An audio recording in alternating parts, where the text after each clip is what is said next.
अस्सलाम वालेकुम नाज़रीन, मैं हूं सोहेल ख़ान और आप देख रहे हैं सोहेल इनसाइड 24।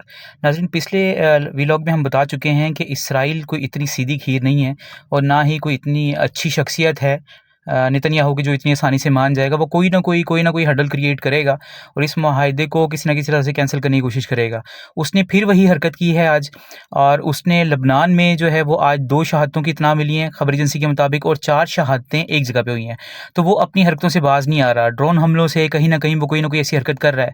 इस वजह से ईरान जो है वो शदीद गुस्से में है, और उसने जो है वो आज फिर अभी कुछ देर पहले की खबर एजेंसी की रिपोर्ट के मुताबिक ईरान ने फिर दोबारा आबनाए हुर्मुज़ को बंद कर दिया है। और ये इत्तलात जो है वो डिफरेंट इदारों से आ रही हैं कि आबनाए हुर्मुज़ फिर बंद कर दिया गया है। लेकिन इसराइल जो है वो अपनी हरकतों से बाज नहीं आ रहा, और इसराइल इतनी अच्छी खीर है भी नहीं कि उसको इतनी अच्छी तरह से समझाया जा सके और वो अच्छी तरह से समझ जाए।